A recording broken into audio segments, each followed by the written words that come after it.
Do you cringe thinking about the mistakes you've made? If you have high standards for yourself, and I'm guessing if you're listening to this podcast, you do, these high standards, combined with any tendency to be hard on yourself, may cause you to want to shy away from fully owning your mistakes.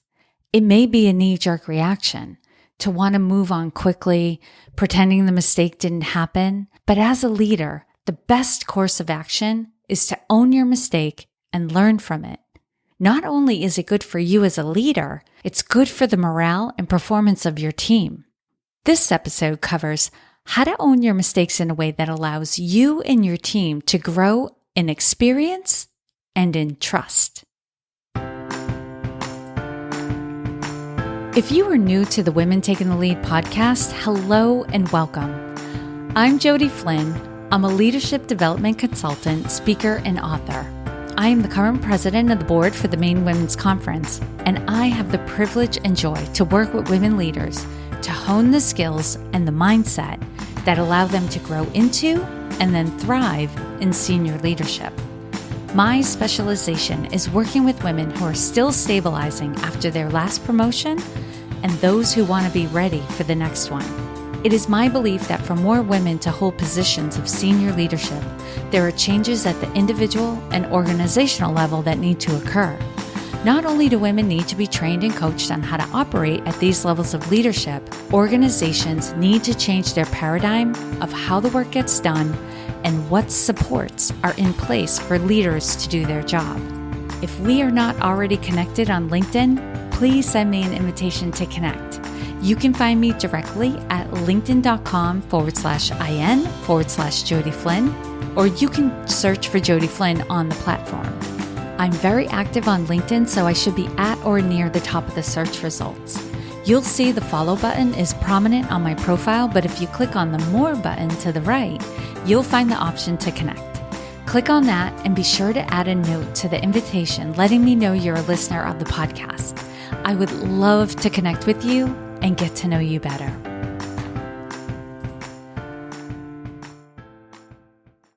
Last week's episode focused on how to admit you don't know without losing your credibility as a leader.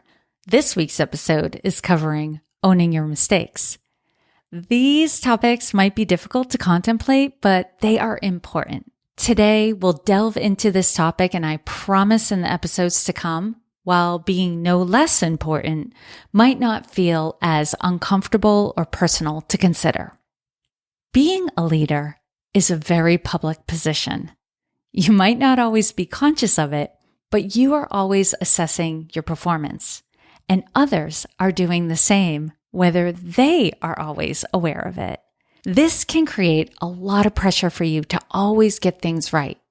Because of this, it can make it difficult to admit when you have made mistakes or failed to deliver.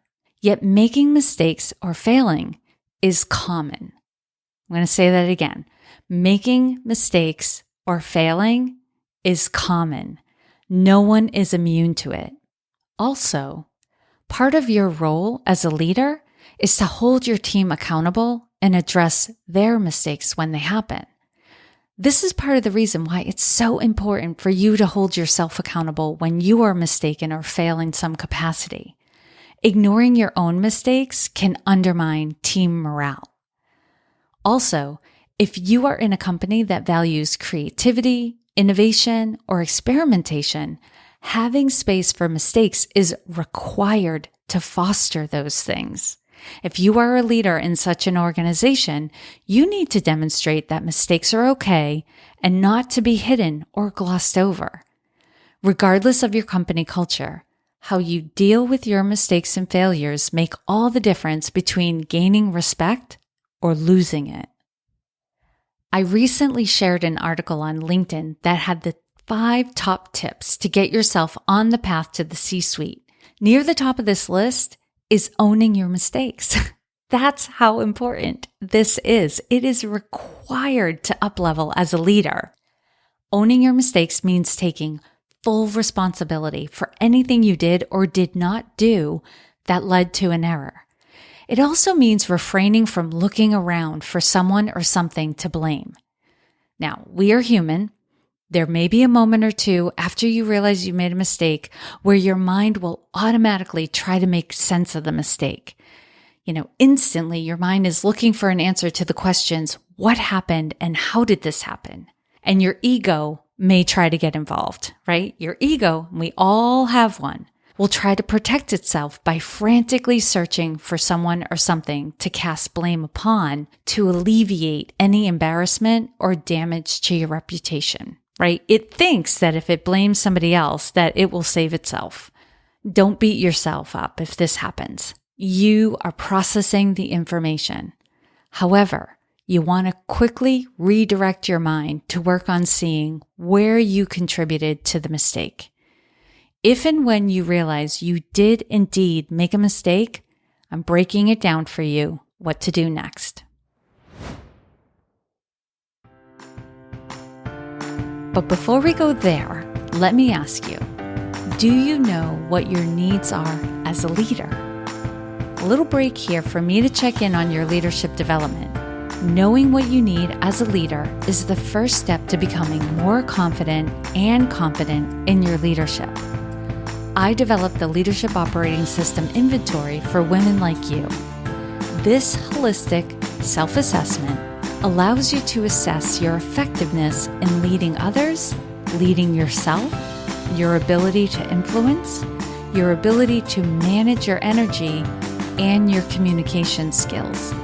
It's a way for you to quickly identify where you could focus your developmental resources. It will take you about 3 minutes for you to complete, and if you think about it, that's a quick turnaround to gain insight into what would improve your effectiveness as a leader and make being a leader easier and more enjoyable. Get that insight by visiting womentakingthelead.com to take a fun, easy leadership inventory.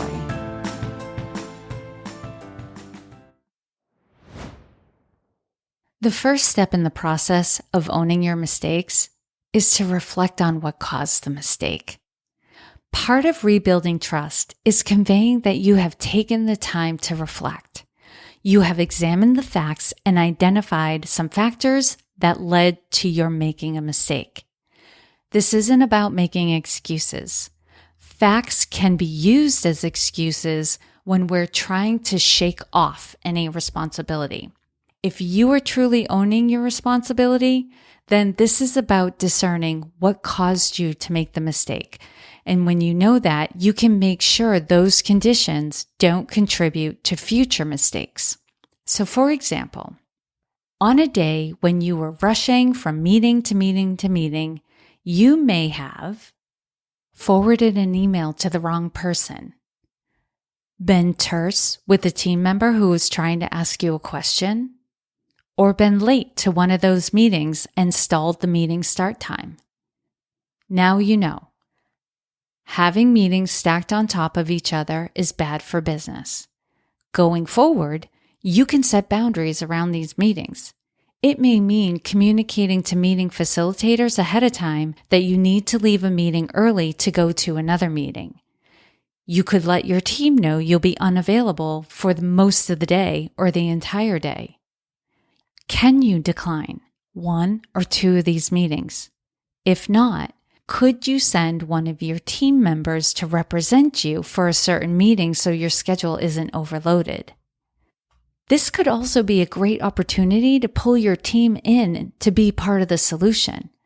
Could they help you brainstorm how to handle or prevent this situation in the future?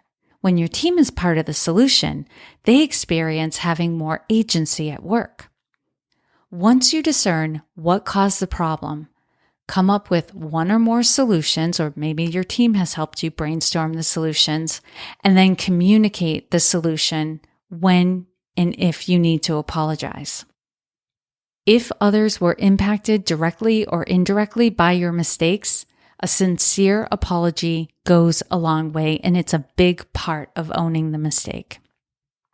Your apology needs to acknowledge what you did or failed to do, the resulting consequences of it, and the impact it had on the people involved. Your apology will not have the effect that you want it to have If in the apology you demonstrate that you don't understand what the consequences of your mistake were or the impact it had on the people involved. So you really want to make sure you understand those things.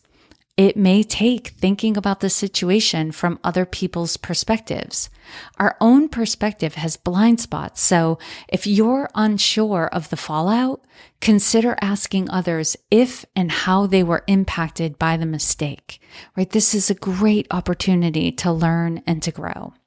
And there are some circumstances where an apology can be done in a message. However, they are few and far between. Don't add insult to injury by thinking you can hide behind a computer screen to make the delivery less painful for you. An apology is not about you. It's about repairing the relationship with another person and rebuilding trust.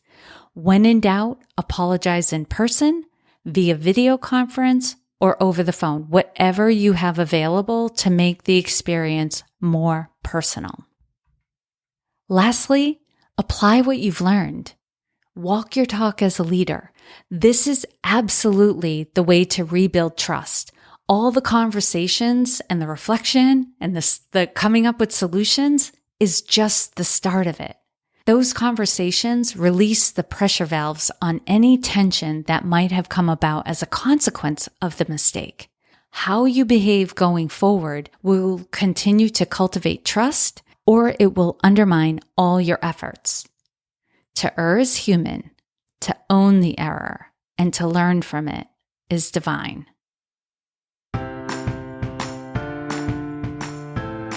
And if you need help with any of this, let's chat. And if your last promotion left you feeling unstable in your leadership role, or you're looking to develop into your next role, I invite you to consider working with me.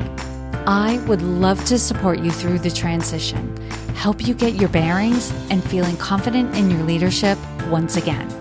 You can find the link to schedule an exploration call with me in the episode description. If you're listening through a mobile device, that link will be in your podcast app. If you are listening through the Women Taking the Lead website, the link will be toward the bottom of the episode webpage. And if you're going to ask your company to sponsor you to work with the coach, there's also a link to access a checklist that will help you prepare for the conversation. As always, I hope this was of value to you, and here's to your success.